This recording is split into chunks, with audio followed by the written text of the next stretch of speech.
Send me a new viewer discretion. I think I've only got one on my computer, and I use it every time I do a podcast. Send me another one of the. Well, that's the thing with Roll Spine, we don't do it. I don't ever put it viewer. We don't do that. Yeah, if you're listening to Roll Spine, if you don't know what you're listening to, then you just fucking you're gonna have to go with it. Like I'm gonna cut what you just said and put that at the beginning. Right.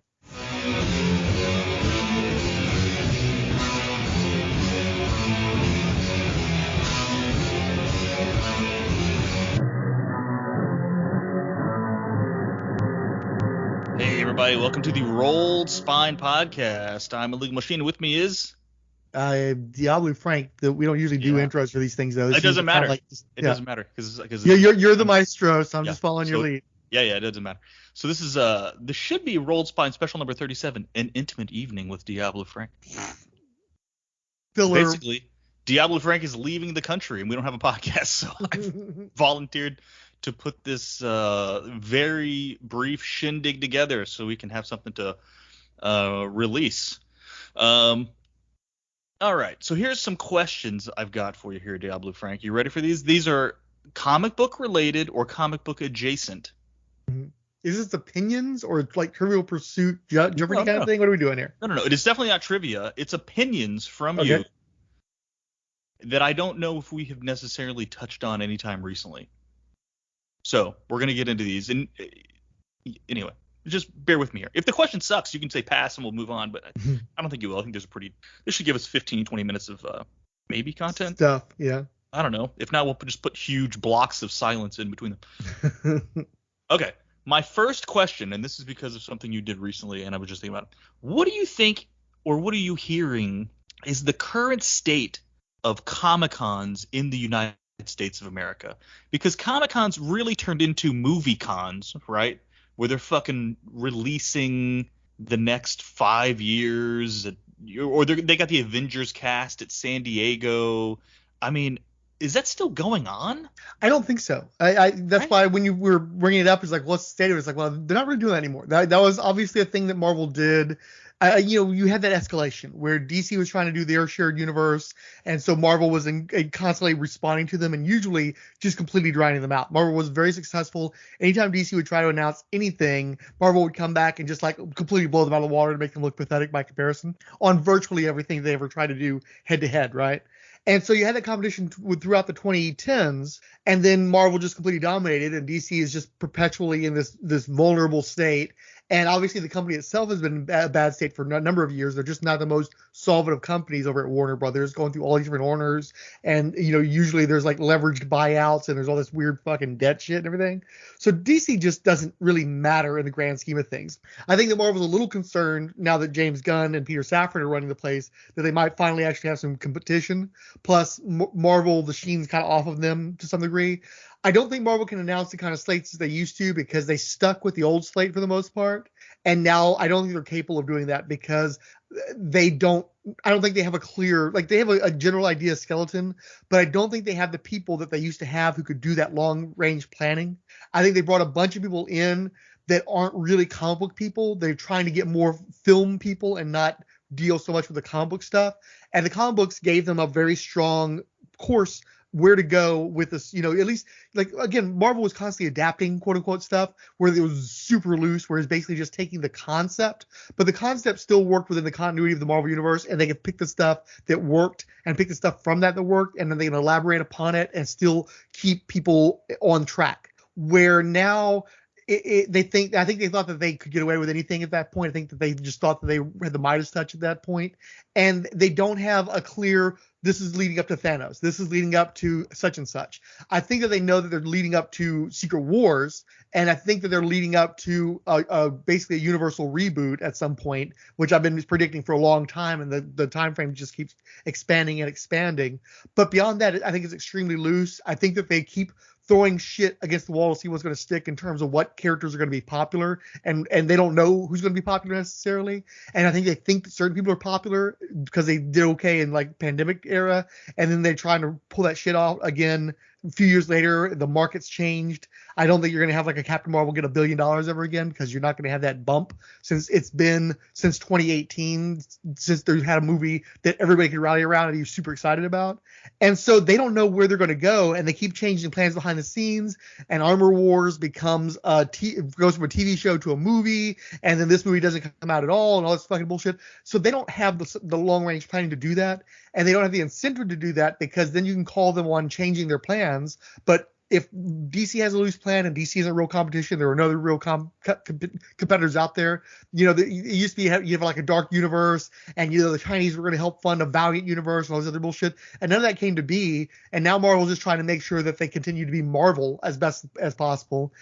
There's just no long range planning on that front. So I think the COVID really destroyed the old school model for conventions, especially things like San Diego Comic-Con, where everybody would show up and everybody be in this competition. What you're seeing more of is things like DC Fandom, and like you've got different people trying to like be the belle of the ball at a particular con. And so the events are being spaced out more, the announcements are being spaced out more, and really there isn't a huge incentive to do this stuff at a con anyway.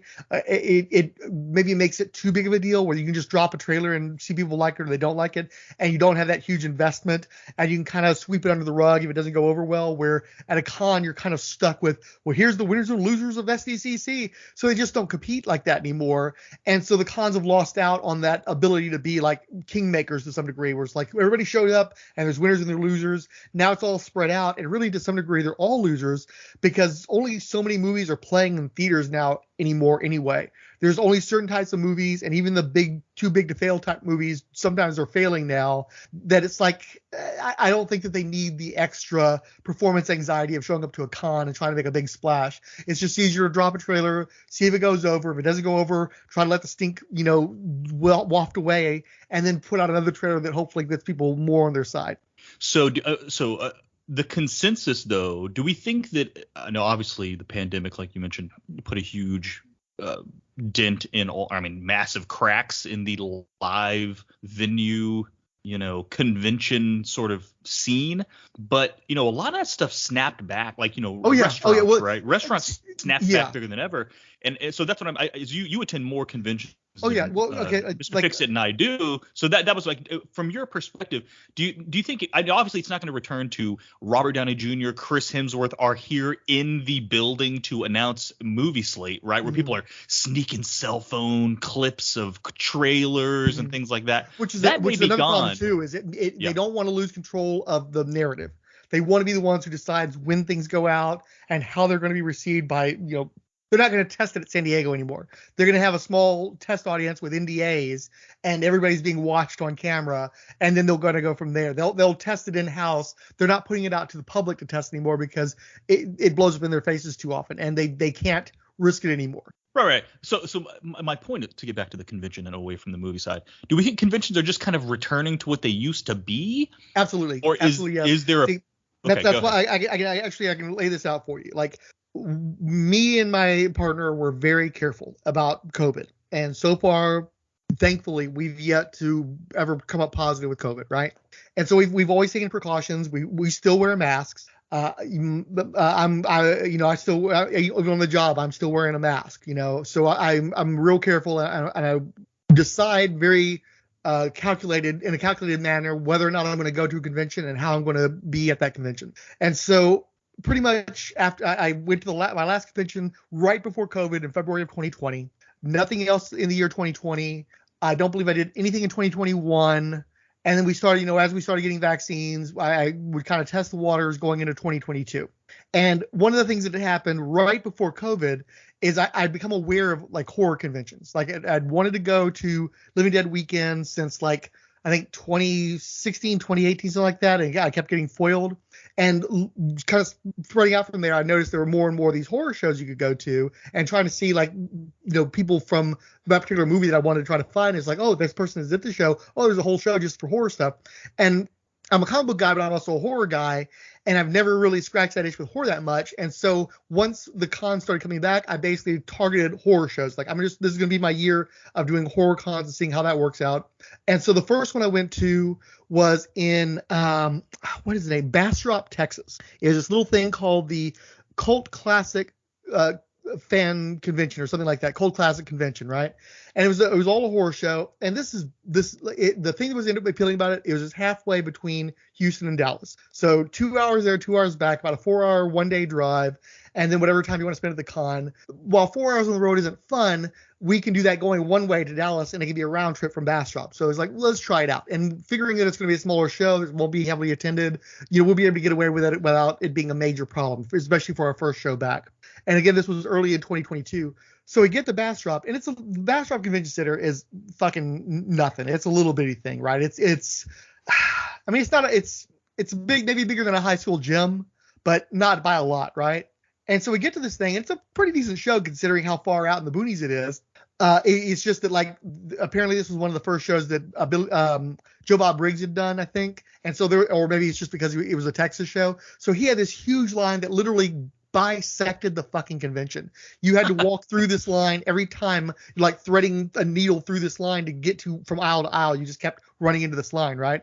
And it was fucking packed. Like, it was concerning how packed it was. Given that we had gone to nothing, we had not seen like movies with other people hardly, or at all at that point, and we're in this packed auditorium essentially full of people. And it's like we were both a little frightened by that. And so we didn't stay long. We only stayed maybe a couple hours, and it was like body to body. It was just pretty ridiculous. So that prepared us because, like, okay, if we've got this many people at this bumfuck show, this one we got coming up, the Texas Frightmare Weekend, I didn't know that Texas hosts one of the top like 5 horror conventions in the world, essentially. It's like this one, there's like a Monster Con in California, and there's a few other ones here and there, but it's in the top 5, and it's usually toward the front of the top 5. I had no idea, and I've been missing this thing for years. And I'd wanted to go years earlier, and they did have one in 2021, but I just couldn't justify going to a convention that soon. It was too soon. So we went in 2022, and I was expecting it to be packed because of the Bastrop show, and it absolutely was. It was again, and this is a much bigger, it's still nothing compared to the George R. Brown Convention Center.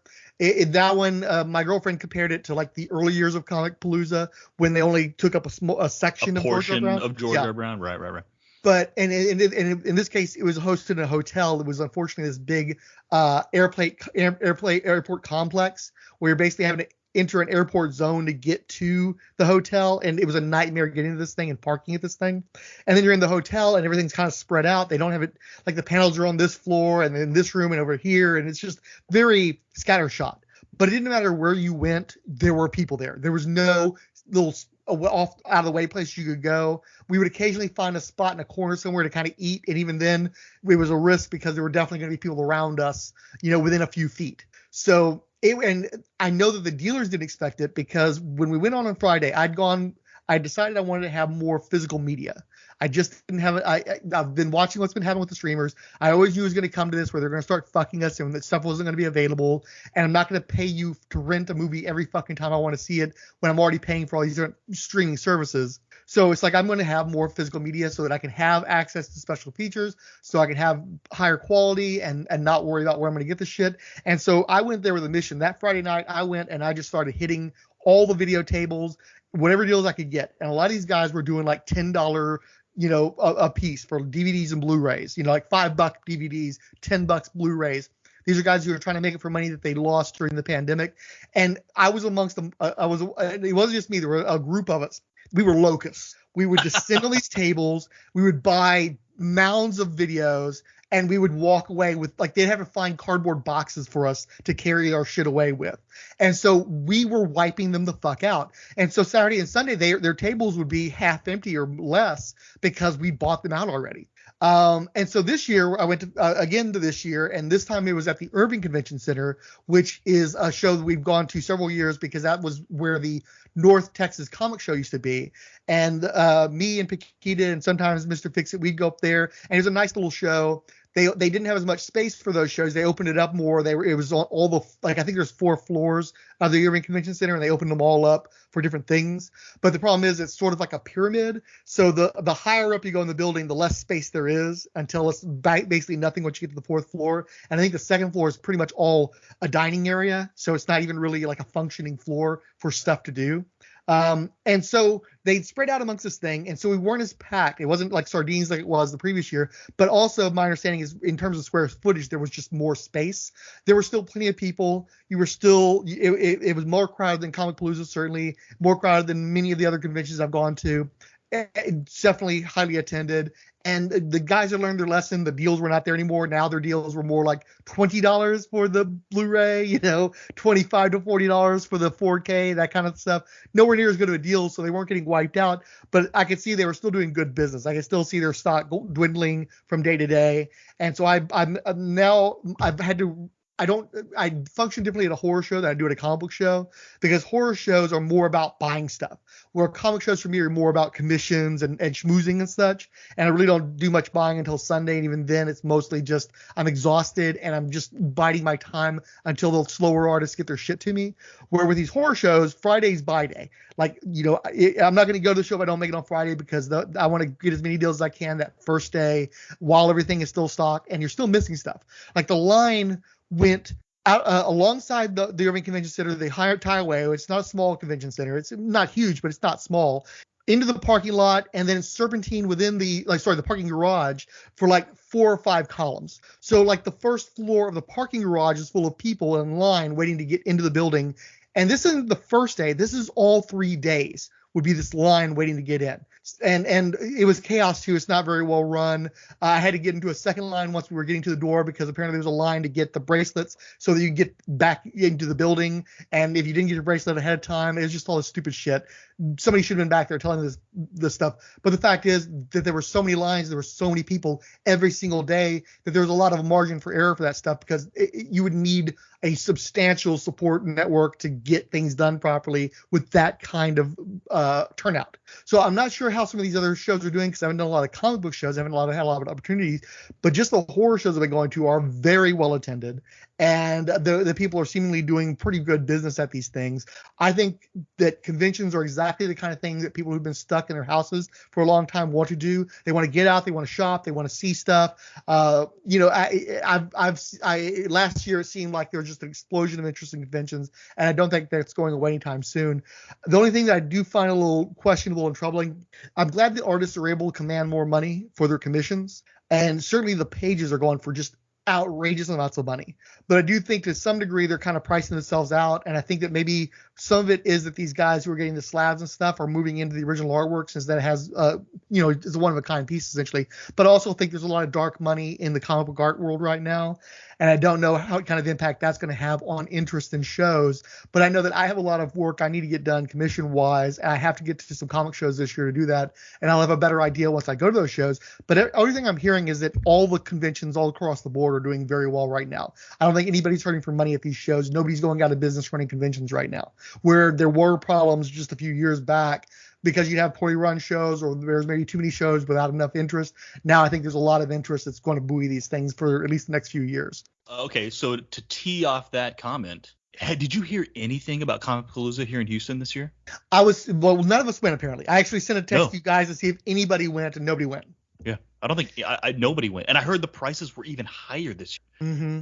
And last year, I want to say they were trying to justify whatever the crazy price was last year. Yeah. They were trying to justify that it was to make up for COVID, like as if it would go down, and I think it went up again. Yeah, it's like that's not a us problem, that's a you problem. What I can tell you is I did go to Comicpalooza last year. I forgot about that because I was trying to get a few key commissions for these horror shows, because like I said, I went to 3 or 4 horror shows last year. I needed some commissions for what was going to be the upcoming Houston Horror Film Festival to get some of those people to sign work for me, and the prices were just outrageous because I wasn't going to the show to get the stuff done. I was talking to these people by email, and the quotes online were multiple times higher than I was used to getting quoted at a show. And I know that some of that has always been the case. I've always ended up paying more, which is one of the reasons why I don't like doing that. But also I think that just the quotes are higher now than they used to be pre-COVID. But I paid just ridiculous amounts of money for stuff that I wasn't happy with what I paid for what I was getting in some of these cases. But I wanted it because I had this whole thing where I was taking it to some of the key actors. And in particular, there was one actor that was at Comicpalooza. So I'm getting the piece that I'd prearranged to have done and taking it directly to the actor to get signed at that show. And again, the prices for signatures were ridiculous because usually if you go to a convention, in my experience, prices are usually between $20 and $40 for a signature from somebody who's known, where Comicpalooza was charging like $60 and up for signatures. So even against the regular market, they were just way too high. But when I went on that Sunday, it was pathetic. It was just not remotely as well attended as it used to be. And just huge amounts of space were taken up by fucking art cars. Not even art cars, but just cars with wraps that were comic book themed. It was literally like a whole chunk of the George R. Brown was like a fucking parking lot. It was pathetic. But I don't think that's a convention thing. I think that's a Comicpalooza thing. And I think they recognize that because last year they just loaded up the bus with senior citizens from the retirement home. You know, you had nothing, like I think almost every guest who showed up that year was over 60. And that's not me being ageist. That's just like, how many people in fandom do you really think you're going to get for them to be a draw if it's people who haven't been working regularly or people who only work in certain things that are very niche, where you want, you know, who's in the new Marvel movie, who's in the new action film, you know, that kind of shit. This is a show that's had really named people in the past, not the upper echelon. They've never had a Ben Affleck or a John Travolta or something, or they had a John Cusack who was kind of slumming it a little bit in recent years. He's actually been doing cons where he hadn't before. So I don't think he was kind of a get at the time. I don't think he's much of a get now because he's done more stuff. But there's some of these guys that it's extremely rare for them to do shows, and those guys don't do Comicpalooza. Now this year, Comicpalooza put a much greater effort in. They got most of the cast of The Boys, I think. They had a bunch of Marvel people, like Disney Plus TV Marvel people, not like big names, but people like nobody like famous to my recollection, but like a lot of people that are known within the fan circles, and just a lot of them. Like last year, literally, I think they had something like 9 guests total. It was fucking I remember embarrassing. They were announcing them like 2 weeks before it started, and some people were dropping out. Remember, it was pretty shit. But so like, I tried. We lost Commander Adama and shit. It's like, really, you can't get Edward James Olmos. Right. Know? This dude does everything, you know. That's like Ming Na and the comic book guys from the fucking Kevin Smith AMC show. You know, those fuckers just are constantly at cons. Jason Mewes is always at fucking conventions. Like, these are like the default people who appear at every convention, it seems like. But they weren't even getting most of those guys. So last year, the prices were $94 for a 3-day pass. This year, it was up to $110 for a 3-day pass, which is wild. And then per day, I think it was like $50 to $75, depending on I'm sure Sunday was like $50. Saturday was probably $70. I paid something like $60+ the Sunday I went last year. And, you know, there are conventions like Texas Frightmare Weekend is relatively inexpensive. I want to say it's something like $60 for the weekend. I'm not sure. I know the Heroes Con is really cheap. It's something like $50 for the entire weekend. 110 here. Yeah. 110. Right. So they spent all that money and hope maybe it worked out for them. But like I said, none of us went. So I think they've definitely priced some people out of the convention. But also the simple fact is it's not, these people are not the draws that, you know, you need to be a competing convention. And also, Frank, just simply put, Texas Frightmare Weekend puts on a better show the same weekend. So I've consistently had good experiences with that show, and they consistently get good, interesting people. One of the things I think is especially special about that show is I've looked back at the years that I didn't go, and they have a huge turnover in terms of who comes in. It's really? One of these shows where they keep bringing the same people back over and over again. They're constantly rotating, and they're constantly doing themes. Like this year's, I don't think was like the most winning themes because it was like a large portion of the casts of various John Carpenter movies because they got John Carpenter and he was the get. And then you have a lot of people that show up in a lot of these horror shows, but all of them in one place was kind of special. They got a huge number of people that are involved with Killer Clowns from Outer Space. I think they got pretty much most of the cast of that one. Just a lot of stuff like that where it's like, it wasn't like huge names necessarily, but getting a lot of key people. Most of the cast of Prey was at the show, the Predator movie. All the big people from that one were at the show. Stuff like that where it's like you may not have like the biggest names, but they're grouped together. So it's like, oh, I'm going to do the Predator circuit. I'm going to do this circuit, you know, where and you would see it was funny, kind of funny. It was almost like usually at conventions I try not to wear comic book stuff because I want to, especially when I'm commissioning artists, I want them to show them I'm not just some dork with my running my cart around so he can sign my box full of comics and shit. I'm here to talk to you about spending a few $100s and getting artwork from you, and I have a reference, and I'm going to give you an idea of what I would like, and we're doing business, right? And so I want to look proper for them to show that I'm not just some jerk. But in the horror shows, I'm not negotiating with people. I'm just around a bunch of fellow horror fans, and they really do wear their colors. And I felt when I wasn't wearing shirts and stuff, I felt kind of out of place because I'm definitely the square in that environment. You see these groups where here's the Nightmare on Elm Street guys, and here's the Halloween guys, and here's a lot of Terrifier guys. I don't know. I guess because of the extreme gore of that one, but there were tons of, and then also I guess because they've cultivated a fandom because they have strong presences at conventions, and they usually come as a group, and they've got a large portion of their cast as well, and they have their own tables specifically for the Terrifier movies. So you see people with their different colors, and one of the great things about being stuck in these lines is at least I've got this conveyor belt. As people are moving past me, I'm just seeing shirt after shirt after shirt. It's like, ooh, I want that one. Oh, I like that one. Oh, that's nice. And we're all kind of flashing our colors and what our preferences are, what our interests are, and so that's kind of part of the experience. So I've learned my lesson this year. Next year I'm going to come out and I'm going to make sure I'm wearing my horror shirts because it's part of the experience is showing your fandom in a very specific way. Where comic book shit, you go to a comic book show and everybody's wearing shit from Walmart and Target and stuff. It's really not that big a deal if you got a superhero shirt. Everybody's got something on, and there are so many shirts out there that it's like, how many Iron Mans do you have? How many Captain Americas do you have? How many Spiders do you have? It's just not super interesting. But to drill down and, these are my fucking zombie guys and these are my slasher guys. It's like, it really is like showing your preferences. It's like, I'm this kind of guy, I'm this kind of fan. And you can strike up a conversation with somebody in the line based on their shirt or their interests. So it's part of the experience. Yeah. And I think that's just a result of, horror movies can never really go mainstream. Like Saw, I guess, is right. Mainstream you're going to get. Whereas comic books went mainstream, right? So I like if we were going to a convention back in 1997 or 1995, then I bet the T-shirt game is kind of there, right? Like, they got that one at a preview. I tried to get that one at a previews and I didn't get it in time or whatever. Right. Whereas now, like you said, I ordered it, but they didn't actually get it for me. My stupid comic shop, or that shop closed down before I got it. Everything's graffiti designs or comic images. There's just not a lot out there. And if you can find something kind of obscure, that's cool. Where you could easily find obscure shit with the horror guys. Yeah. So that it really is part of like the showing who you are. It is expected, but I think one of the things too is horror fans are notably among the best fandoms. The sci-fi guys can sometimes get a little anal retentive.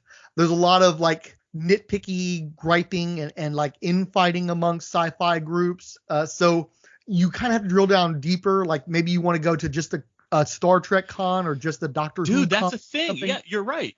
The sci-fi guys take sides. Yeah. There's the Star Wars camp. There's the Star Trek camp. I'm sure there's the Firefly camp. Well, remember Triumph the Insult Comic Dog back when the prequels were coming out, and they get somebody dressed up as Spock and walk by giving everybody the finger, and we all laugh heartily at it. Yeah. Where with horror guys, there is sort of like we're all kind of in this together. And like, oh, you like this? Well, I like this. And like, I don't know. Horror guys are notable because they tend to be the most polite fans. They tend to be the most agreeable. They tend to be the least critical. And they're just like, everybody's kind of cool with each other because we're all have a certain kind of taste that is still never going to be mainstream. And even like Megan was at the show, and Megan had her people showing up too. That's actually one of the issues I did have with the show is like, it's not a family friendly show at all.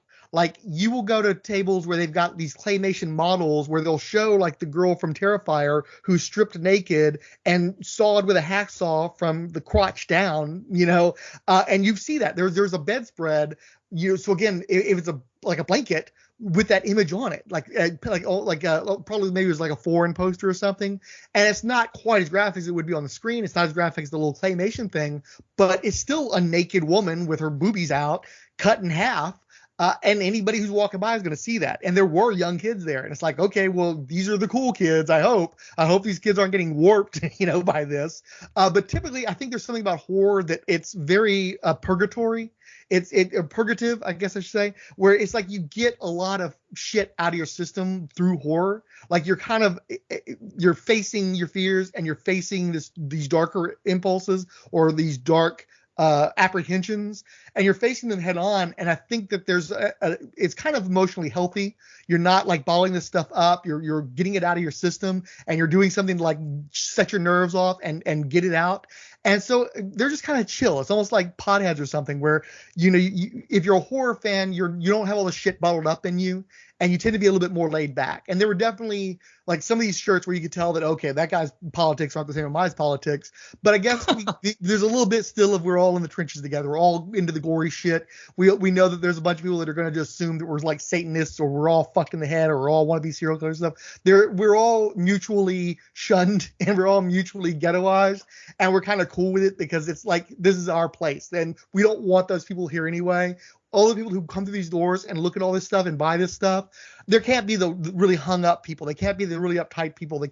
You're not going to get, like I remember with Star Wars, there's a strong section of that fandom that is like deeply fucking religious. I caught that shit back in the 90s when I was slinging the comic books and selling the cards. There's a lot of Christians who see a lot of Christian allegory in Star Wars, and they cling to it. And like, so you'll have these guys who are like really uptight, evangelistic type people at your Star Wars conventions, your sci-fi conventions, and those are probably going to bump up against some of these Star Trek guys that are probably more secular humanist, more intellectual, more science-based. You've got some pretty resolute ideological divides there, but like horror guys were all into, I want to see that fucking gore shot, and that was so cool when this guy's chest ripped open. And even if you're not some of the more gory people like the Megan people, that movie went out with like a PG-13 because they cut all the really gory stuff out, and I hope the kids who came to see Megan didn't see anything too fucked up while they were there, but they still watch a movie about a killer doll who's like chopping people up with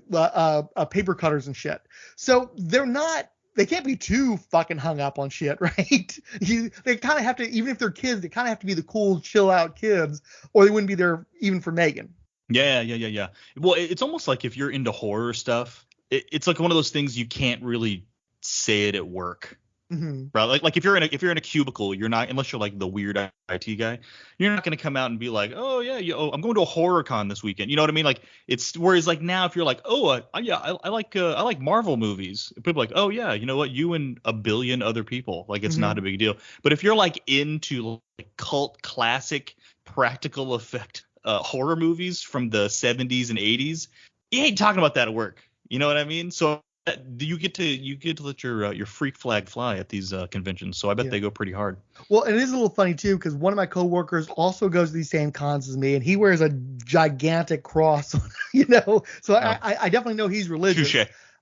But he's still into horror stuff. Now I'm not sure what horror stuff he's into, and it's weird. We're both into comics, we're both into horror, and I talked to him about the shows and stuff, but we never like go to lunch and talk this stuff. It's like I just think that, I don't know. He just kind of keeps it to himself to some degree. We talk a little bit about the shows, but he doesn't really want to go into a lot of detail. Or we'll talk a little bit around when the new Texas Chainsaw Massacre came out on Netflix. We talked a little bit about that. When Prey came out, when the Hellraiser came out on Hulu, we talked a little bit about that. But we only would talk about it when there's a certain event that we were both looking forward to, and we have that one thing to talk about. And then we just don't talk that much. And I don't know why that is. It's just how it is. But he's the only person I'm going to talk to about anything else horror related. Nobody of the other people, most of the time when you talk to people, I don't like that kind of stuff. Or if they do like it, they don't necessarily like the same stuff as you, and they're probably a little bit more mainstream in their tastes. They want to see, like you say, one of the the Conjuring movies or something like that. I'm totally into The Walking Dead. Right. Oh yeah, definitely. Or American Horror Story. I've had some coworkers that are into that one too. And I'm not into that stuff, so we don't really have that commonality because they usually like the one or two things that they like, and then they don't really have a great view on the rest of the horror sphere. Where the guys who are going to show up to these horror shows, they've seen all the shit. Even if they don't like it, they at least have an awareness by osmosis of what's going on in this group and what's going on in that group. And to some degree, they're okay with it because even if their thing, it's still tangential to their thing, and they're not like, in my experience, the horror guys just aren't that judgy about the different horror stuff. They may not like it, but they're not going to sit there and bitch about it and try to, that shouldn't be in our convention. Like, no, everything's kind of welcome. And the diversity of horror stuff you get. My girlfriend complains because it's still largely franchise related at most of these shows. You're still going to get a lot of Texas Chainsaw, a lot of Nightmare, a lot of, stuff that's popular, stuff that has a big following because you can sell a lot of shit because a lot of people are into it. But there's also always going to be the little niche stuff. So if when I went to that cult classic convention, I found a Night of the Comet shirt. And or maybe not a shirt, it might have been the mouse pad that I got at that one, which was the mouse pad that's on my table right now that I'm using. Night of the Comet is pretty fucking niche. So amidst all the big name stuff, there's always going to be that little thing where it's like, oh, somebody who just loves it decided they had to have it on a mouse pad, had to have it on a shirt. And, I have that community with them. And honestly, I've only been going to these things for a couple of years, but I've seen more of that niche stuff because part of what they're able to compete with each other on is, well, I've got the shirt that the other guys don't have. And I like there are some people that specialize in that. We make our own shirts. We design our own stuff. We don't sell anybody else's stuff. We only make our own stuff. And they're often very, very specific. And a lot of horror fans are like looking for that one thing where it's like, I'm the guy who loves that thing. And, you might only sell 10 of those shirts, but they're the only person who has it. So they've cornered the market on it. Right. Okay. So last question regarding cons. Do you have a next con you're going to that you're looking forward to?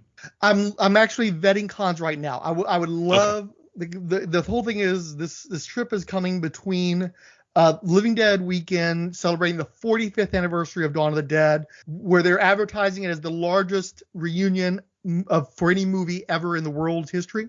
They've got just dozens and dozens and dozens of different zombies and stuff. The one problem is they keep getting 3/4 of the main cast, and until they get all 4 of the main quartet, it's not going to feel complete. And my hope is that by the 50th anniversary, they're able to do that. But for the 45th, they've got a ton of people showing up, and I'd love to go. But the problem is there are so many people going. It's so many people that have never had the show before. And what I've been doing is working on this project where I'm getting original artwork for the actors and performers to sign. And I just don't have enough artwork for all these people that are showing up. And I didn't even know that some of these people were going to show up. Some of these people were just dug up for the first time ever. And I like I've been struggling with, like, I had the podcast for the Dawn of the Dead where I don't know who some of these people are. They're not credited. It's like I can't talk about people who I don't know who they are. And now there's a whole bunch of people that they've identified they were bringing to the show. So like, okay, great. I can actually research that person now and find out who they are and get artwork for them.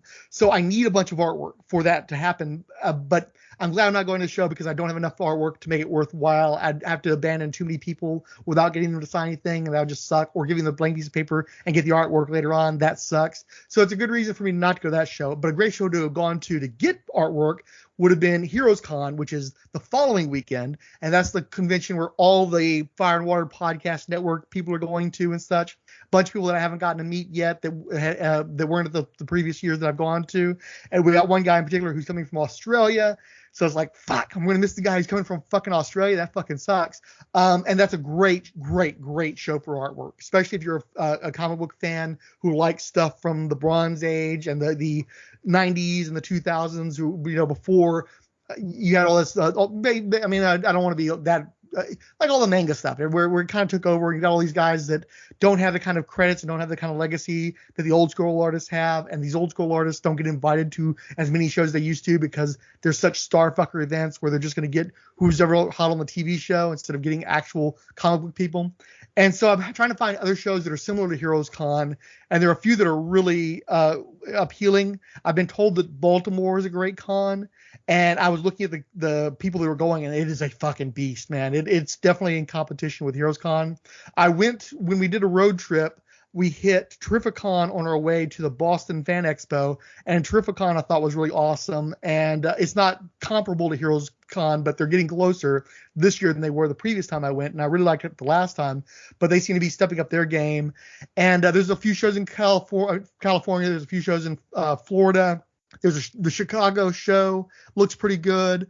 I'm just trying to figure out the logistics, and we also have another trip coming up later in the year, so I got to figure out how to juggle this stuff. But those are the ones I'm looking at and hoping to get to. 10-4. Okay. We've already gone way past how long I thought this would take, so that's good. That's good though. No, I front loaded my questions because I knew that would be that had the most current stuff. All right, we're gonna switch over to some comic book stuff now.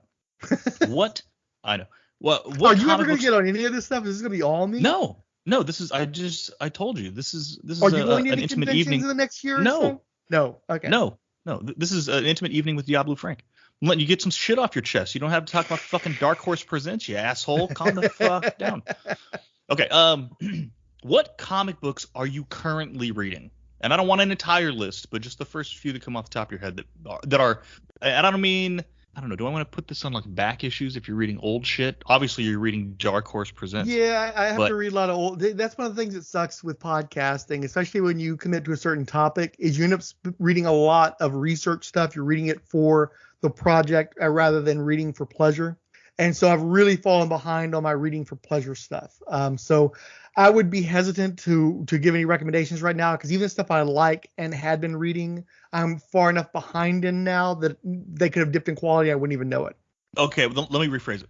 What is a creative team, or not even a team, either a writer and or artist, that's a current? So don't not harken reaching back to far somebody back that like I would know, right? Right. Who's sort of a modern era artist and writer? Give me one of each that if you see the name, you strongly consider picking it up, even though you might have a chance to read it because you're reading Dark Horse Presents all the time. Well, I recently read some stuff by Mark Russell, particularly Second Coming, which is a book about Jesus Christ being reincarnated and teaming up with essentially Superman to try to figure out what to do with the world in its present state.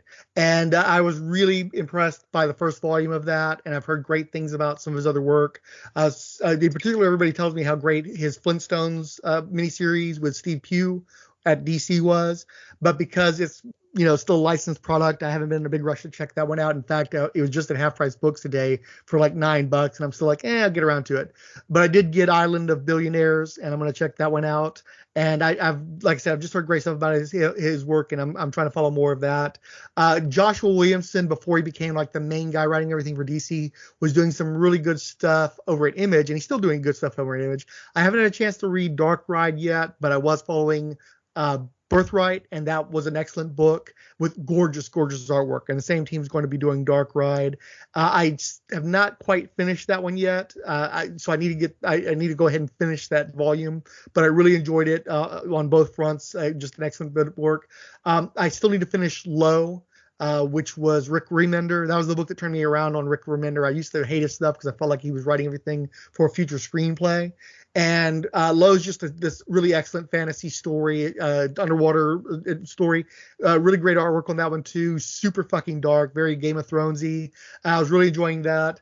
I need to get, and also I really enjoyed his Deadly Class, which has completed, and I again lost the thread on that one. I need to get back to that one, but I was thoroughly enjoying that one. That's pretty good. That's decent little risk, right? Well, That was good. That was good. I really need to get back to Adam Warren's Empowered too, because that reached a fever pitch where I left off. It was super excellent, and they just killed off an important character that was having repercussions throughout the series. And then I lost the thread. It's been several years now, and I've continued to buy it, but I haven't read it, and I'm thinking about going and just restarting that one.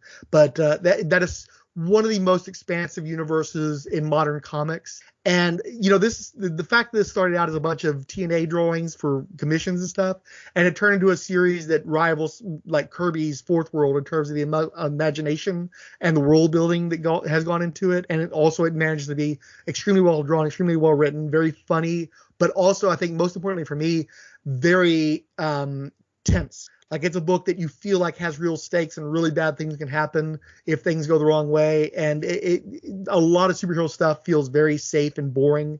And especially like they just recently killed off a major character that's about to appear in a movie. And it just feels so low stakes and stupid and just like a fucking trolling, essentially, because that character's going to be back almost immediately. I got so sick of comic books where nothing ever happens and nothing ever is permanent. And so when you're reading a book where it has true stakes, very much worth reading. Also, I got to give a shout out to Paper Girls, Brian K. Vaughan and Cliff Chang. I've been really bad about remembering who the artists are, but Chang is just such an exceptional artist and so important to the mix on that book.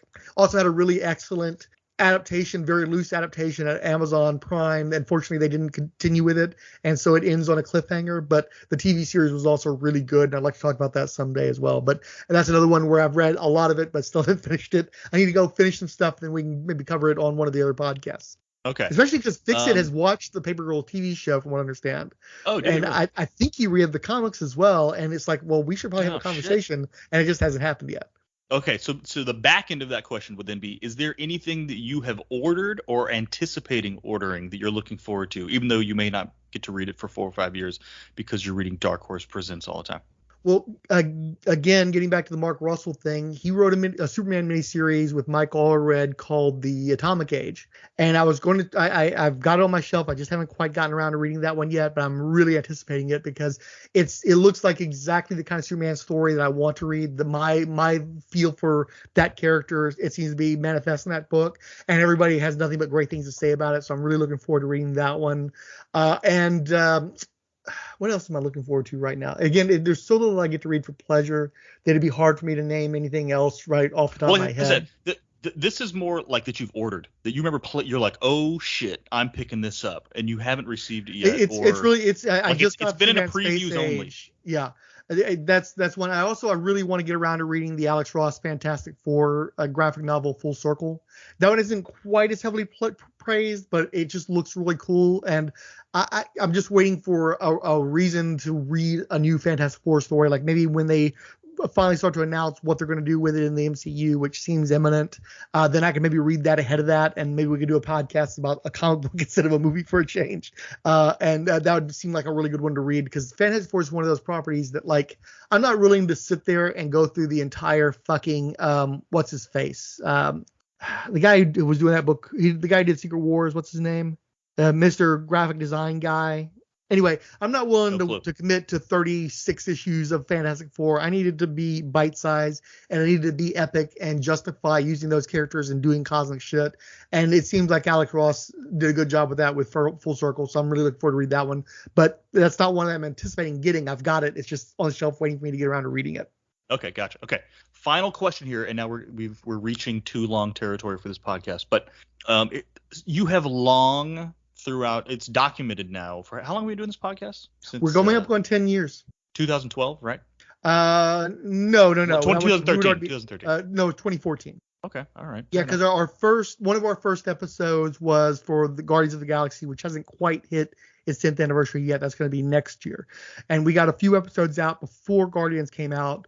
But I want to say it was like, because the same year the Guardians came out, the Winter Soldier came out, and I tried my best to get us to do a show by the time Winter Soldier came out, and it just didn't happen that way. So it ended up coming out, I think, the summer of that year. So coming up on 10 years now. Gotcha. So for coming up on 10 years, you were documented by the way, it related to that, the next Marvel Heroes podcast, we should probably go ahead and do Iron Man 3, because we're already a little bit late on the 10th anniversary on that one. Oh shit! It came out in May of 2013. So we're a little behind on that one, and that's entirely my fault. I used to keep up with that stuff, but a lot of stuff kind of fell by the wayside this year in particular, and so I missed it. But I think that's probably the next Marvel Heroes podcast should be Iron Man 3. Okay, sounds good. Where was I? Oh yeah, so you have constantly said doom and gloom for the printed comic book industry, and it still hasn't happened. Do you think it's kind of leveled out and flatlined, or do you think it's still in a full-on meteorite barreling through the atmosphere towards Earth? I have 4 colors in my blood. I am like a religious devotee to this medium.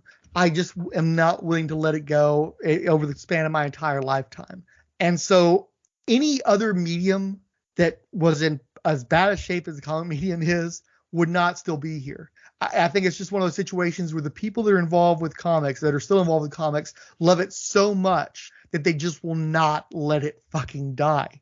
And I doomsay so much, and I think it bears out. Like, oh, you've been saying the comic industry has been horrible for years and years. Like, do you know what the print runs are these days? You tell me, what do you think, like, a top selling book, what the print run would be on a top selling book right now? I feel like I'm going to go low. I would say 50, I guess Batman and X-Men maybe still, or whatever, 70? I think they're closer to like 25, 30. No fucking way, really? Right.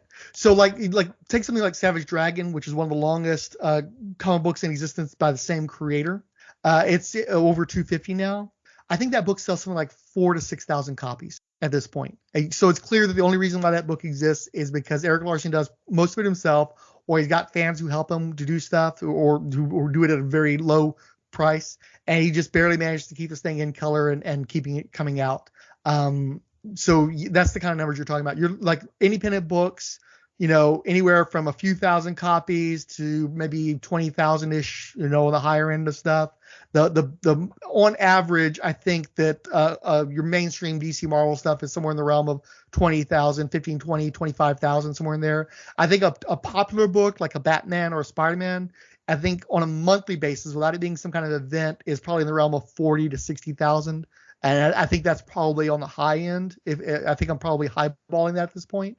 So it's like when you think like what in this world sells a few thousand and people are good with that.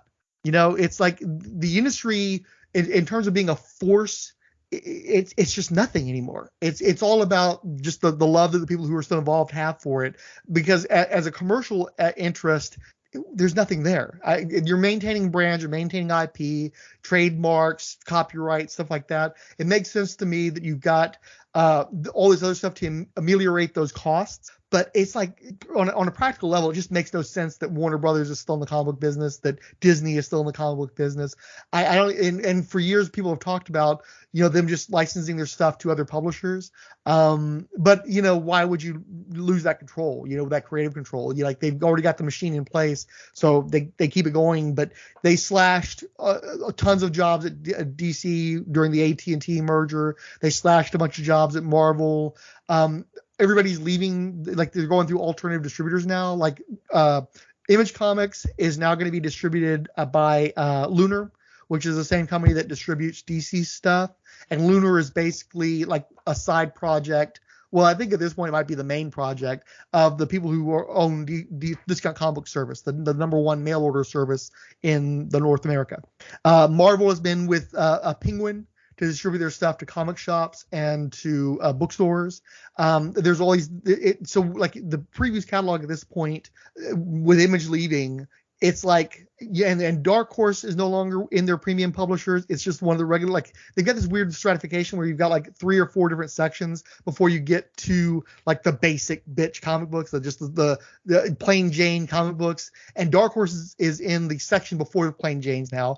IDW is in that place as well. They just recently slashed a bunch of jobs and had their publisher get fired or the editor-in-chief get fired. They lost pretty much all the Hasbro stuff. So what they've got keeping them going is like Teenage Mutant Ninja Turtles, Power Rangers, and some of the more popular creator-owned, or I'm not sure if they're fully creator-owned because I think IDW gets a piece of that. And then Dark Horse, it's basically Hellboy and Black Hammer and a few licenses. They apparently do well in trade paperbacks and bookstores. They don't do well in comic book shops anymore. So the people who are at the front of the catalog are like artists, writers, artisans, the AWA. You've got Dynamite. You've got I'm having trouble just remembering Boom, which Boom is co-owned. Boom was partially owned by Fox, and then Fox was bought by Disney. So Boom is now like almost like it's not a Marvel subsidiary, but it's a Disney subsidiary. So it's almost like Marvel Plus, or like like the Hulu to Marvel's Disney Plus, right? You got like Boom, you've got who else? Like I have trouble even remembering who all is in there anymore. And of course, a huge chunk of the catalog is now novelties. If you go to comic book shops, clearly comic books are on the walls and people are still buying individual comic books, but the backstock is almost meaningless and pretty much blown out at $1 a piece when they bother with keep backstock at all. And at least half the store is statues and Funko Pops and action figures and what have you. Comic shops, they get a steady stream of money from the comic books and the people that are old school collectors. But I really feel like we're dying out, and the numbers show that. We've been on a downward trend forever. The trades may sell, the properties may have value, but as an industry, we're almost like a fucking vanity project at this point. So it's weird because like it's easy to call bullshit on me and say I'm a Cassandra or I'm Chicken Little saying the sky's falling, but it's like, what sky? Like we're like fucking, we're Argo City. We're floating in fucking outer space waiting for the fucking air to run out or the kryptonite poisoning to kill us. It's like there's no practical reason for a comic book industry to continue to exist with the kind of numbers we have, aside from there just being such a deep love from the people who are still a part of it. But we're going to die out eventually. So it's just like, how much longer can we? We're getting to the point where we're getting to $5 comic books, $5 floppies. Like, how long is that really sustainable? What the value versus the entertainment, and the actual inherent value of the physical object when you've got like the Marvel Unlimited and DC Infinite and all that kind of shit. And a lot of the old school guys are perfectly happy to just buy a few things or not buy anything and just get everything on their tablet. I just don't know. I don't know how we're continuing to sustain now. I don't know how we were really sustaining ourselves 10 years ago. And I can't imagine what's going to happen 10 years going forward. But the fact that the diamond monopoly has broken up and pretty much everybody's gone to do these stuff with these different book groups for various forms of distribution so they can get a bigger chunk of the money that's still being made. Obviously, these movies are being made, for power, sure, but also because they don't want to give as much money as they have been to Diamond. They know that their prices are untenable, so they want to claw back some of those discounts and make more money off of each of those comic books without having to raise the price anymore, which again seems like a desperation play to me. I just don't see the sustainability. And I think part of it too is honestly what keeps a lot of people in the industry is companies like Discount Comic Book Service, where you're getting those books for 40%, 50% off cover price. So you're not paying $5, you're paying $2.50, which isn't so bad. But it used to be you'd pay $2.50 and get a discount off that ideally. But a lot of people are used to like bullshit 10% discounts anyway. So what's a quarter off of $2.50? Oh, I'm only paying $2.25. I got somebody who has a stable income, middle-aged person who is probably earning the most money they've ever earned in their life can probably afford to pay $2.50 for a floppy, but for how much longer? And if you've got the companies trying to claw back those discounts, well, that's eventually going to claw back the discounts for the mail order services as well. And the 50% is going to become 45%, is going to become 40%. So at some point, it's still going to catch up with the readership, where it gets to the point where you're spending $50 a month, $100 a month, $200 a month, but you're getting less for that until you just stop. Especially since there are so many options to read the books without having physical copies. Honestly, too, there's plenty of people. It's just a space issue. Like I was watching a video from a guy who took part of this crossover event we had in May, where he was the only guy who did video. Everybody else was doing podcasts, and he had a garage full of aluminum shelves full of short boxes and long boxes. It took up his entire garage. He's got a library of long boxes and stuff. And it's like, I can't surrender an entire fucking garage to my comics. I wouldn't want to. I don't want to have that many box runs. I recently took all my shit out of boxes and put them in bookshelves because I can't stand to handle comic book boxes anymore. It's like PTSD from the comic shops. I just don't want to touch the fucking box anymore. So if I get it on the shelf, then I can get to it easily and it looks nicer and I feel like I've got a library instead of a bunch of fucking storage. And when I run out of shelf space, I'm going to start getting rid of comic books. I've already been setting aside comic books that I don't need anymore. And since I prefer having a hardbound edition on a bookshelf as opposed to a bunch of fucking bags and boards and stuff, what I do is every time I buy a collection, I take the comic books off the shelf and I put them in a box with the intention to give them away, sell them, donate them. I don't know. I've not yet decided what to do with them, but I'm going to do something with them because at some point I'm just going to be tired of storing them. I've never been a pack rat. I've never been a person who values, I've got the first edition signed by so-and-so. I don't give a fuck. As long as I've got a physical copy I can pull off a shelf and read comfortably without having to rely on a computer to do it, I'm happy. So I'm trying to push as much of that shit out as I can. And I know there's lots of other people. You get to a point where you physically can't pick up the box anymore. Like, you got guys in their mid-60s, 70s, still trying to be comic collectors, still trying to haul those boxes around. At some point, you're just not going to be physically able to do it anymore. And if you don't have a kid that's willing to help you with that shit, then fucking, I don't know, does it go to a landfill? Does it get donated to somebody? Does somebody come in there and get their new Mile High collection where they're just buying all this shit from you and taking off, or buying it from your widow, your children, your estate? Right. I don't know what happens to all this shit. I don't know at what point too the comic books become Elvis memorabilia. I think we talked about this in the past where you used to have all these plates and all this high-end stuff related to Elvis you could buy, and you had these collectors that just filled their houses. I go to an eye doctor on occasion who is an Elvis fan. His whole practice is full of Elvis shit.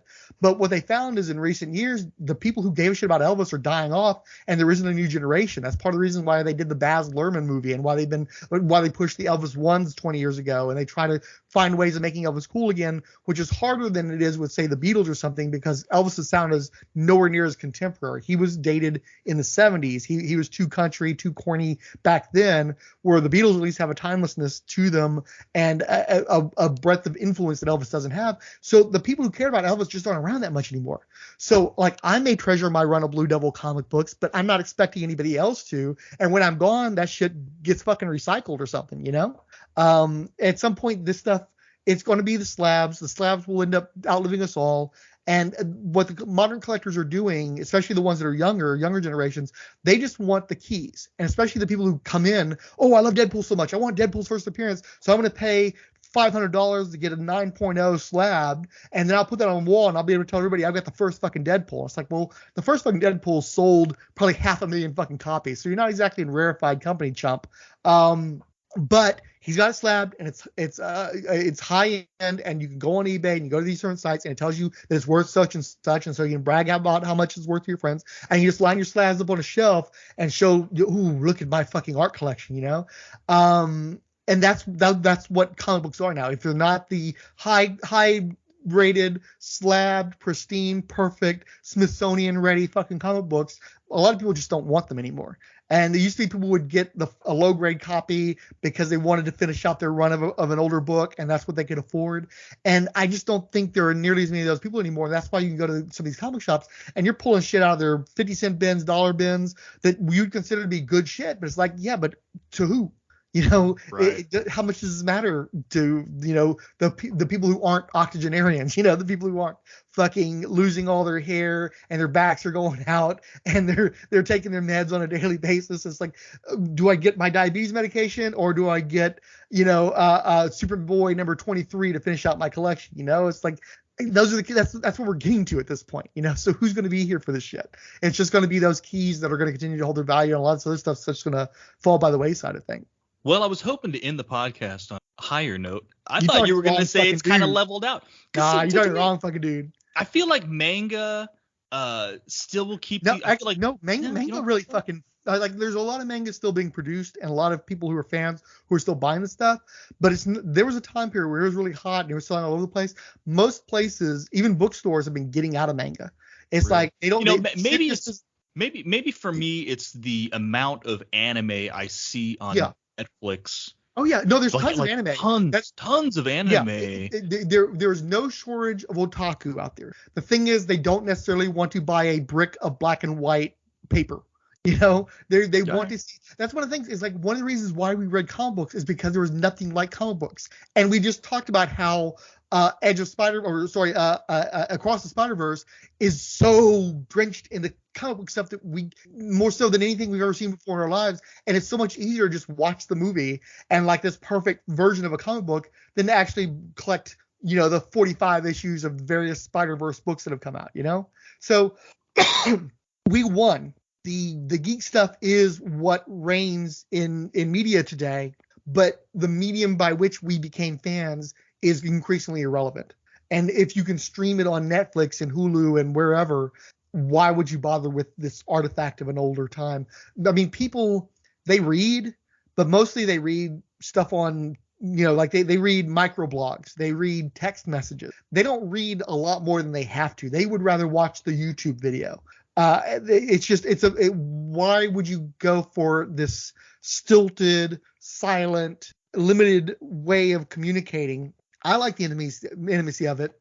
But of course, I also grew up with people that loved books and hated comic books because books were so much deeper, more involved, more descriptive. You're seeing the pictures in your mind, so it's more immersive. And of course, I love comic artists. I like the brevity of the storytelling. I like that I can get something like a complete story in 22 pages that I can read in a relatively short amount of time.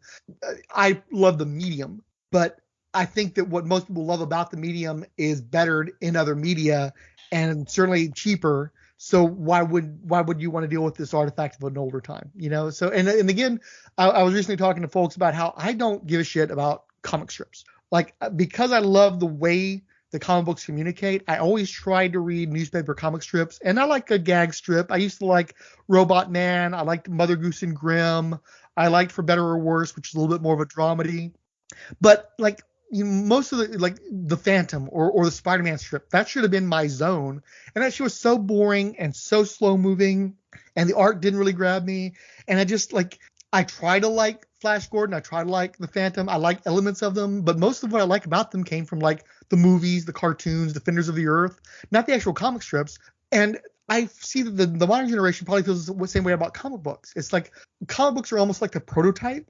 Like they fucked it up so many times and gotten rid of, messed up this character, and then they got to go back and fix it and all this kind of stuff. They've laid the blueprint for the adaptations, and the adaptations cut out the crap and just give you the good stuff, and they deliver it in a very exciting way with great music and great actors, and they distill it down to a motion picture, or they expand it into a TV series. Invincible is a good example of that. I've read the Invincible comic books. I'm not a big fan of the comic books. I love the cartoon. The cartoon's great. I think it just betters the comic books, and a lot of stuff I didn't like the comics. They just knew better than to deal with that stuff. They just cut it out, and they amplified the good, and they diminished the bad. It's a way better cartoon than it was a comic book. If I can see that as a comic book person, and then you're looking at having to read a bunch of shitty 60s Silver Age crap to get up on like this particular character, or you can just watch a great multi-million-dollar movie that everybody loves, watch the fucking movie. Watch the cartoon based on the movie that takes away, it doesn't bother with all this dumb comic book shit. It's not that the stuff that we love, the IP that we love, the universes even, like it used to be, we were lucky to get a Batman or a Superman in a movie, and now we've got whole universes, and the fucking talking raccoons are part of the universes and shit. We've got everything that we love about comic books in other media now. So it's kind of a vestigial thing. It doesn't matter that we lose comics to some degree. I still love the artists. I still love the storytelling. I still see the value in creating new comic books. I don't see as much value in creating new comic books for DC or Marvel. I really wish more people would just go ahead and do their own stuff without those limitations. But it's just there's still so many of the people that are so conservative in their mindset that if it's not the characters they grew up on, they're just not interested. If it's not part of the universe that they dedicated their lives to, they're just not interested. So I just don't know how financially viable that is. I want original creators to exist and to have the opportunities that you have in comics, to have the creative freedom, but it's still always limited by commercial interests. So we only have so much to offer here. So you can have a Noelle Stevenson go, and she might struggle to get her movie adapted, and Disney may cancel it, and Netflix have to pick it up because it's got gay stuff in it and they don't like it. But eventually that movie gets made, and probably that movie is going to mean a lot more to a lot more people than any comic book ever could have. So just embrace the fact that we've won. We're part of the culture. We're an accepted part of the culture. You don't necessarily need a comic book anymore. I do, but not everybody else does. Yeah, and you know what? It's such a labor-intensive process. Mm-hmm. It's hard to say that maybe it'll continue on like vinyl, right? Mm-hmm. Like where you're making the vinyl, you're making the Spotify upload. I almost said MP3. I don't even really know if it's fucking MP3 anymore, right? So no, it's all streaming media now. Nobody does MP3s anymore but me.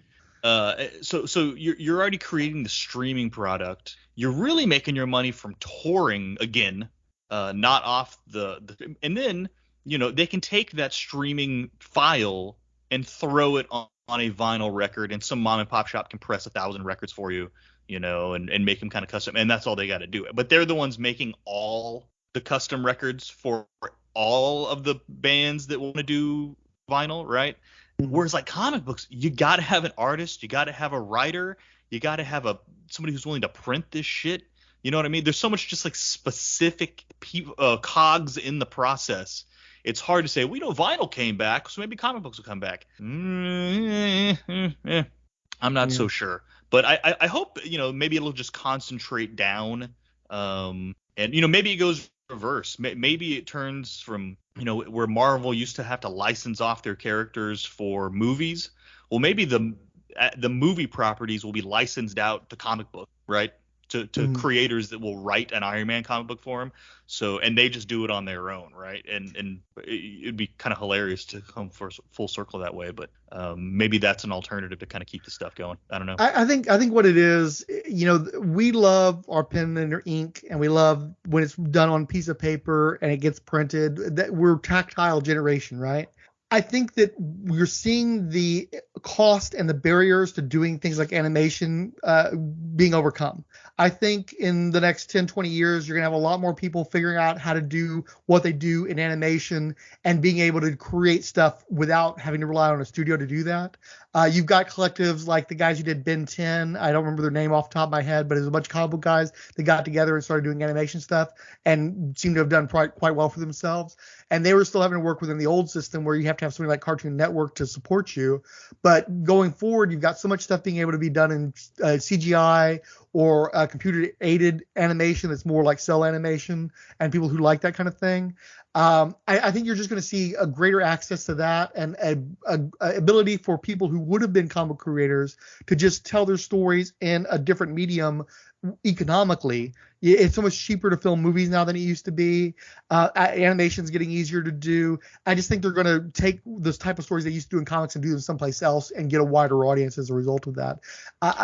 I was going to say, but you kind of just hit on something that, I've heard of, obviously AI is a hot topic right now, but there is, and I'm not trying to cliche that maybe AI can write comic books, but I think the more practical application of AI in possibly saving the comic book industry is that if you're an artist, you can literally, put samples of your art style into a program and then tell it what you want the panels to look like. And that's a huge way to save time on labor, but it will still be your style that the AI has to use, right? Like you have to I think the lawsuits are going to kill all the AI artwork because it's too easy to show that they're swiping essentially, and it's literal copying. It's not like I'm homaging. Nobody's actually drawing it. No, but I'm saying though, I think the lawsuits, there are going to be class action lawsuits that I think are going to kill the AI artwork. But what I do think happens is you get an artist who draws one panel and then they draw another panel, and then the computer gets from one place to the other place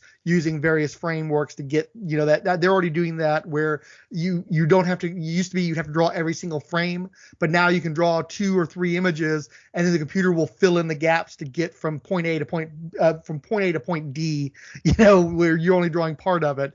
I think that's more likely to happen. And yeah, you're right too. You could have somebody who has a vast body of work and feed it into a computer, but it's still a little bit tricky because I think it's going to be easier for companies to do that because they're going to have the rights to larger libraries that will allow them to do more stuff because they have a broader database.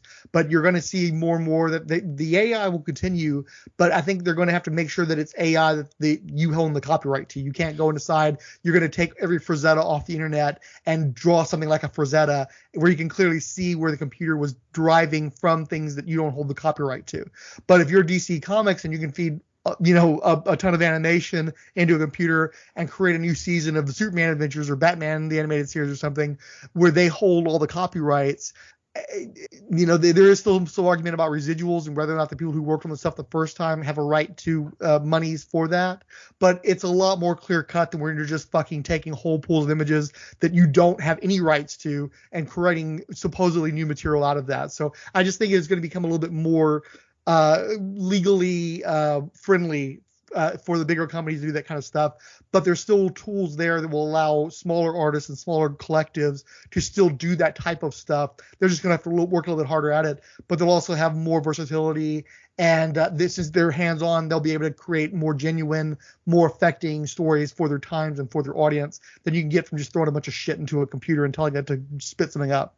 I mean, that's all I was kind of saying is that can be a tool that's solves the dollar and labor intensive side of creating a comic book from start to finish. And I don't mean like you're dropping a photo in the how they were doing that bullshit for a while when computers first came around, where it's like, oh, I draw a picture of this guy flying in front of a city, and they literally just took a fucking city and drop it behind it. Like, I'm not talking about that kind of bullshit because that's annoying.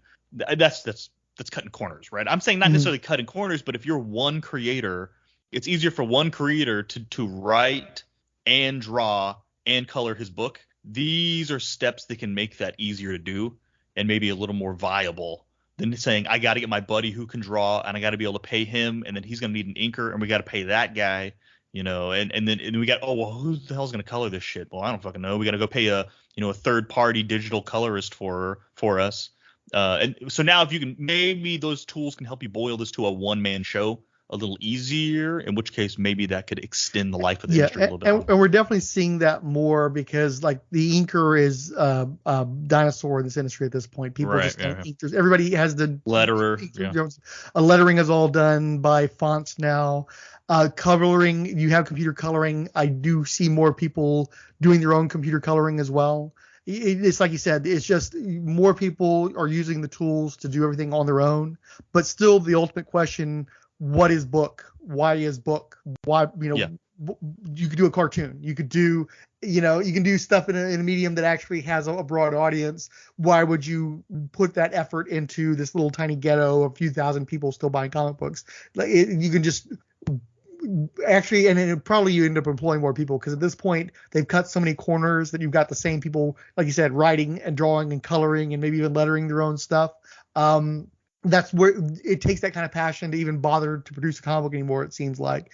And since budgets have been slashed, they're constantly getting people who they're not necessarily bad artists, but you're not going to get the name brand guys very often anymore in comic books because those guys can just do a commission and make more money than you can pay them to do a page of continuity that they're going to enjoy doing more, anyway than doing continuity for some other writer and some kind of shit. So it's like the people who are the best at doing comic books will either do it because they have to, or they're going to just do something else and make more money and have a bigger audience. So it's like the I'm not looking at what's the future of comic books. I'm looking at what's going to happen with the people who used to do comic books when there aren't comic books anymore. What do they do next? Because there's no reason to do comic books if you want to have a strong career in an industry producing artwork. You don't have to make a comic book for that. Now it's good for you because you can say I was the artist on this book, and you can, they're fucking shitty ass inkers that have a career out of going to every goddamn convention in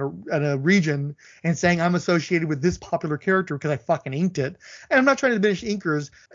Some of the ones that come to mind are not necessarily the best inkers. Now there's some of these guys that were great artists that happen to ink and they do great work. I love inkers. And I think that there's a synergy that you get from putting a penciler and inker together who are both bringing their greatest strengths to a page and doing wonderful work. I'm a huge fan of inking and embellishing, but there's also a bunch of guys that were just fucking tracers, essentially, that just didn't really bring anything. And these guys are still milking their association with a popular character with amongst an audience that's ignorant. Oh, you did this popular guy. It's like he's a fucking inker, and he wasn't a particularly good inker, but yeah, his name's out there because he does all the cons, and you see him at the different cons, so you think he's a big deal, when the fact is you're seeing him at all these cons because he's not a big deal.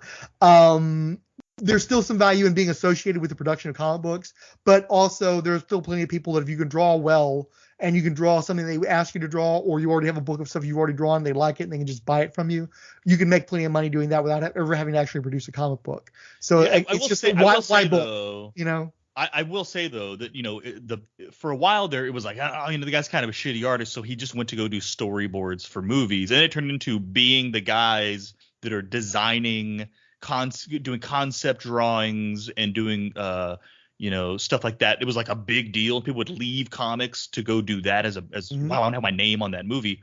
I think that's the shit that is more endangered by AI.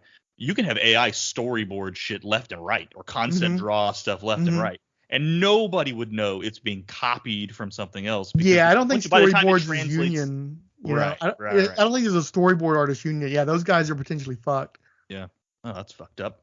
Yeah. But hey, maybe that means maybe there's a way to. I don't feel like digital comics ever took off the way they were sort of said they were going to be. But maybe it moves on to like a Substack type of deal, and these guys end up putting their own stuff. Instead of the Kickstarter model, maybe they're able to do Substack, and you subscribe to the Substack and you get pages. I think the Kickstarter model is probably more economically viable. You're preaching to converts. You're definitely gonna have a limited audience, but I think that the immediacy of the money it seems to work out. Like there are a lot of guys who just don't give a shit about making comics that get into a previous catalog anymore. They just do their Kickstarters, and they do quite well with those things. So I think like Substack, those guys are still going and taking their Substacks and then going to places like Dark Horse and Image and getting them to do the physical copies eventually.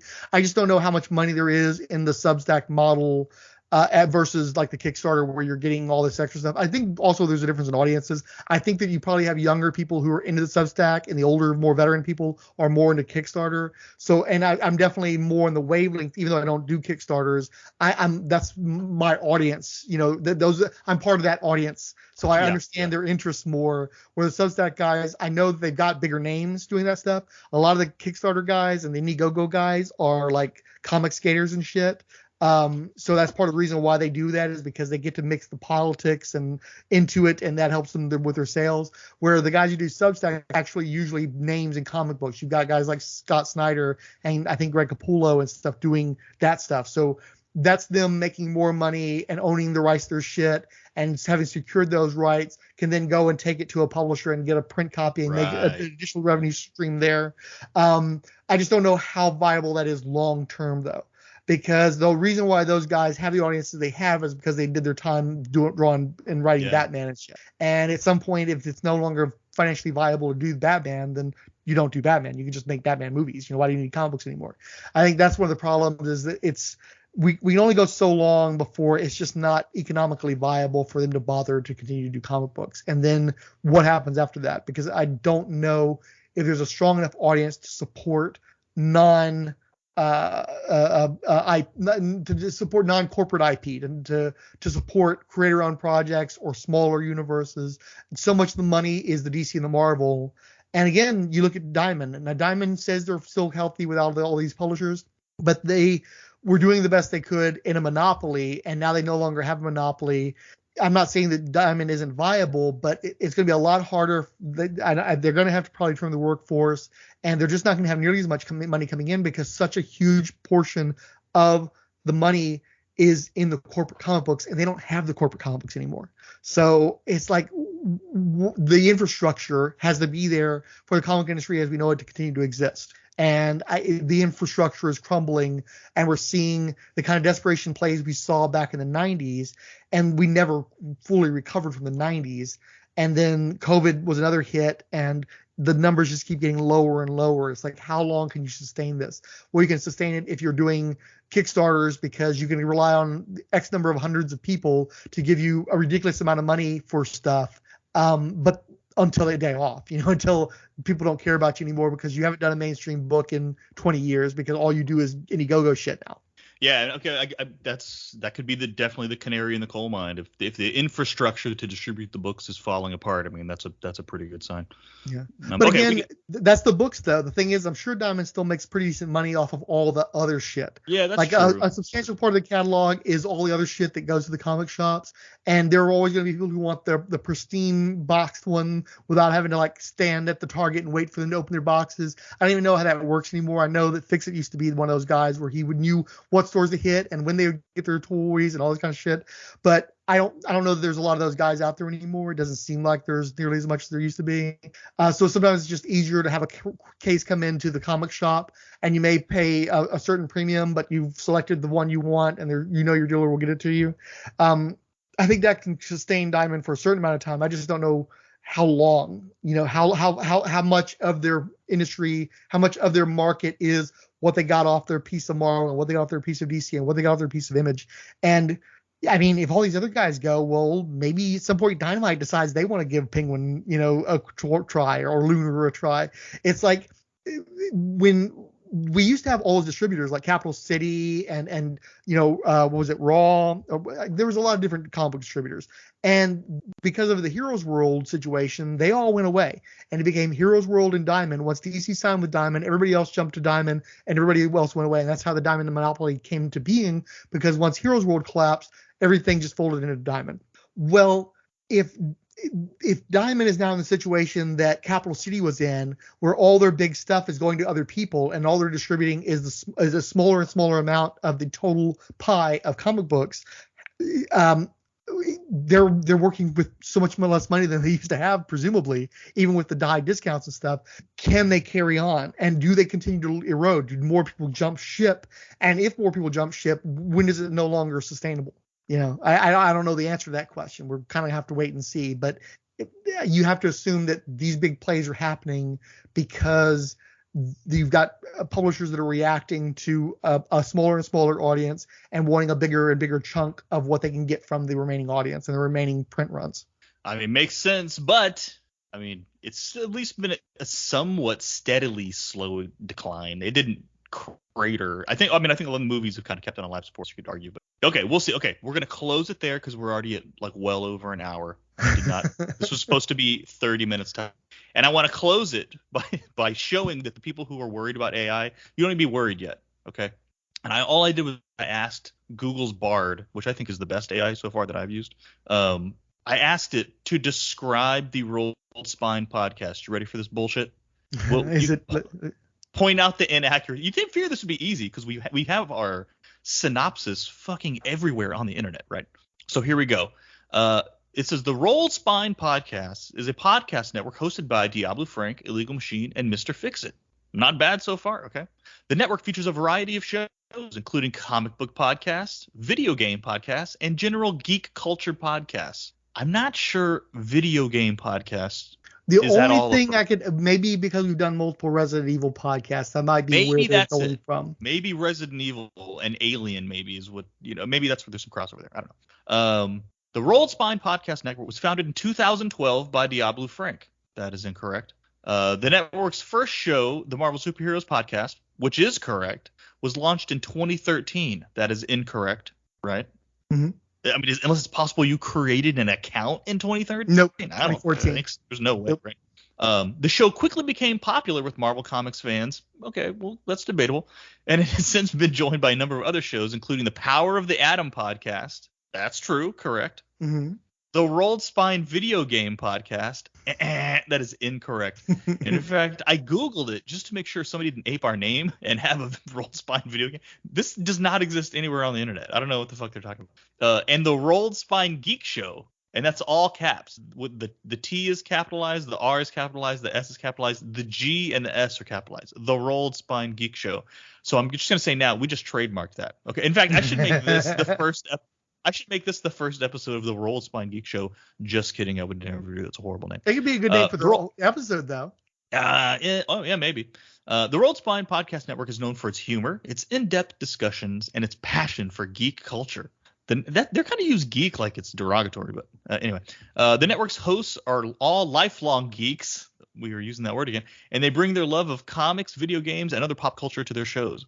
The Rolled Spine Podcast Network is a great resource for geeks of all ages. The network shows are entertaining, informative, and always entertaining. They use entertaining twice in one sentence there. It's entertaining, informative, and always entertaining. Thou doth protest too much.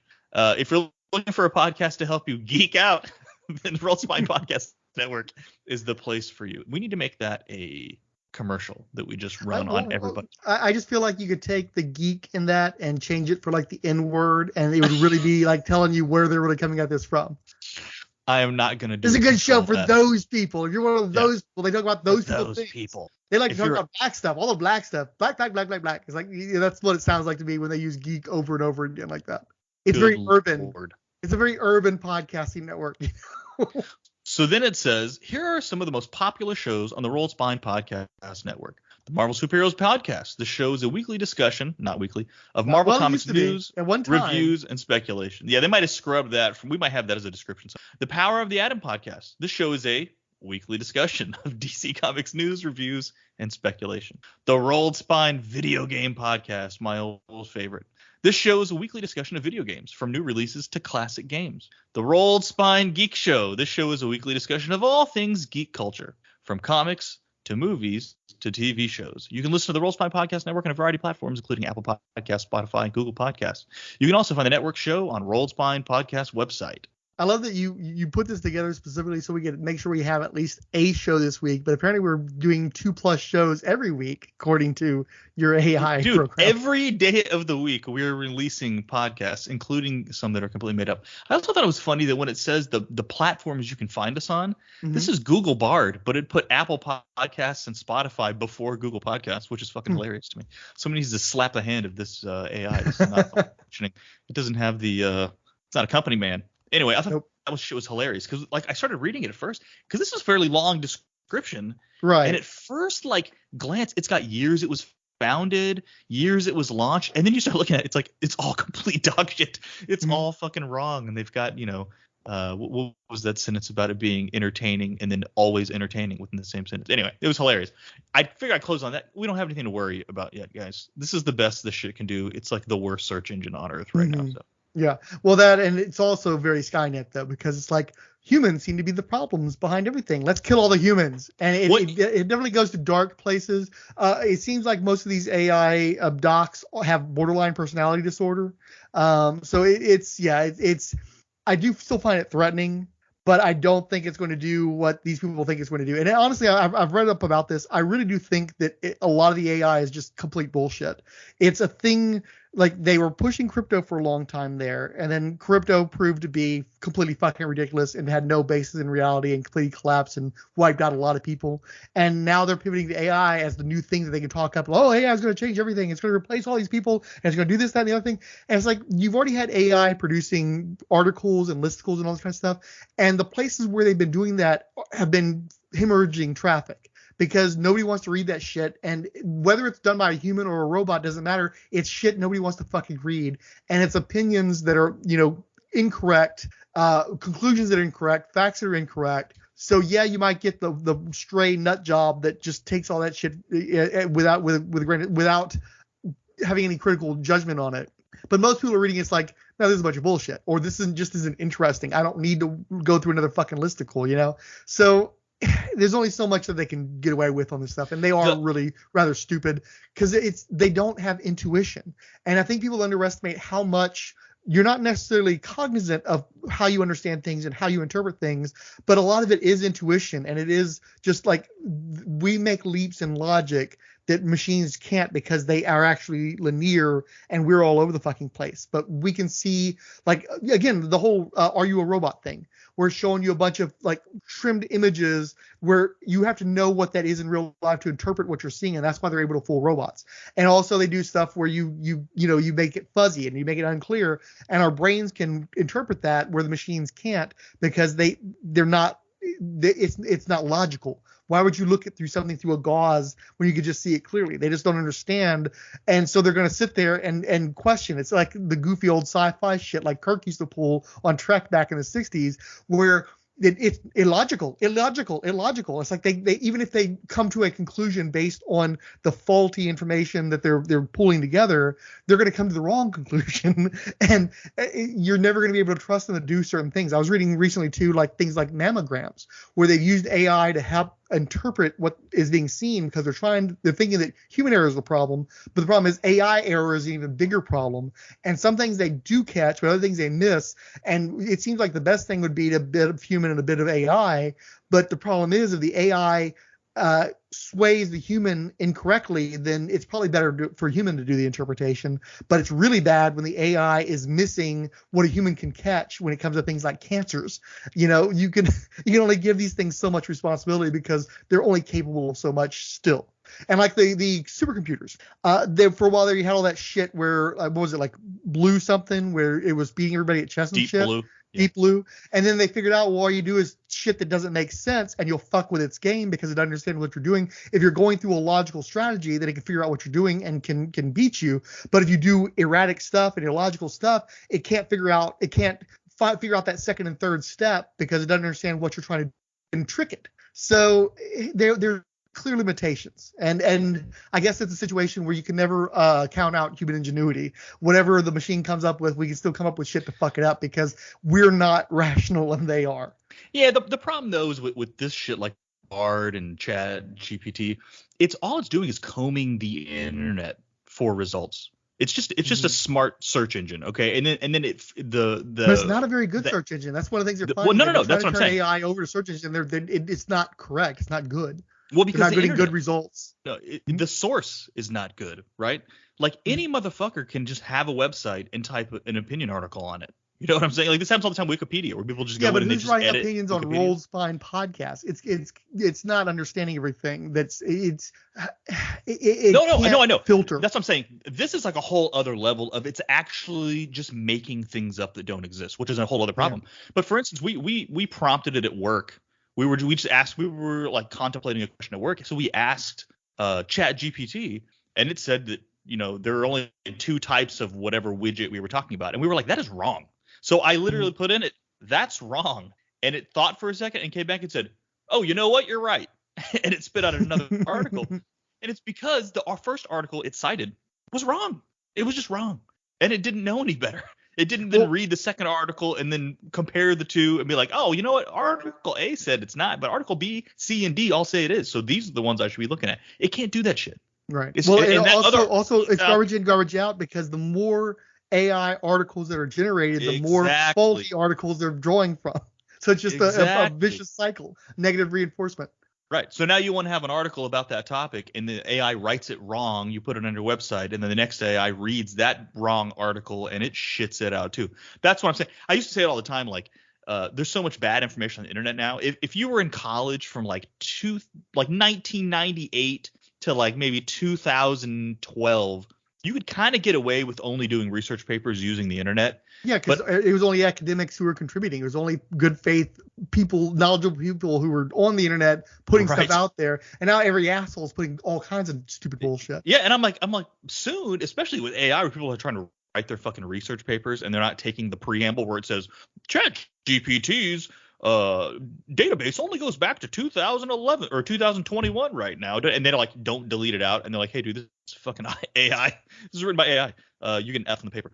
But that's one thing that's great too, is the teachers are totally onto this shit. They know what to look for, and they can tell. I mean, sometimes they've got filters, they've got programs, but mostly they just read it. It's like, I know and you don't, and you clearly are fucking up, and you clearly didn't read the book, didn't read or didn't interpret things correctly, and it sounds an awful lot like a whole bunch of other ones I've seen that happen to be generated by AI. So yeah, you're not fooling anybody with that shit. Yeah, I think the old school plagiarism programs, they will scrub your paper against things on the internet to find blocks that are similar and say, hey, I think they plagiarized this shit.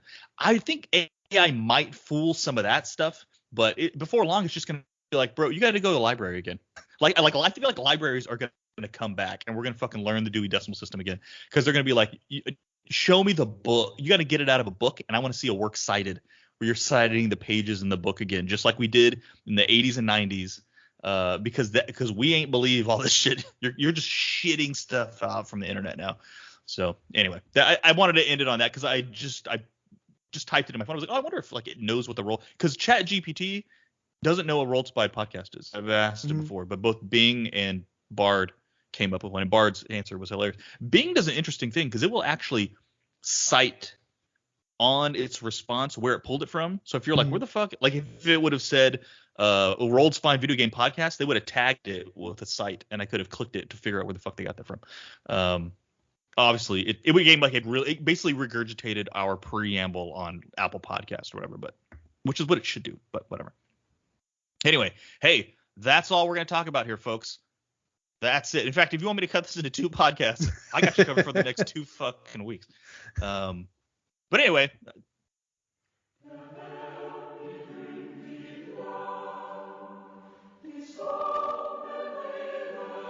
hello and god dag, I am Crystal from the great country of Denmark. Thank you for listening to this Rolled Spine production. A special thanks to those who gave salutations on social media. The author of Otter Zachariah Edward Losey. Between the Pages blog. Billy Hines. Kenus Kano Estione. Chris Dunford. Chris Lydon. Dear Watchers, a Comics Omniverse podcast. Ed Moore. Gregory Litchfield. The Hammer Strikes. Random Geeky Stuff. Hook Off. I was Joe is. Julia Raoul Rainbow Edition who added, this looks interesting. Keith G. Baker. King Dinosaur. Mike St. Aliens 2 Emmy. Randy Caldwell Mr. Perturbed. Resurrections, Warlock Thanos Podcast. Scott X. Speaker of the House Kirk Spencer. Superbound. Talk Nerdy to Me.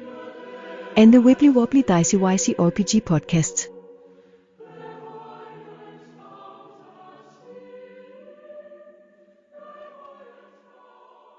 Right, exactly. It's like with Marvel superheroes, there's an expectation that somebody might want to go to that podcast and not expect bunch of people talking about dicks and buttholes and stuff like that. So we have to kind of tell them, hey, look, I know it's called the Marvel Superheroes Podcast, but we're assholes. You know, we're a bunch of a-holes.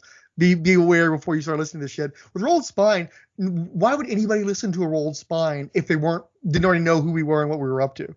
You know, so and honestly, I like the element of danger. I don't want the parental advisory on the Rolled Spine stuff, except when I literally will put a parental advisory on the image art or whatever. Okay, I'm gonna hit stop record and.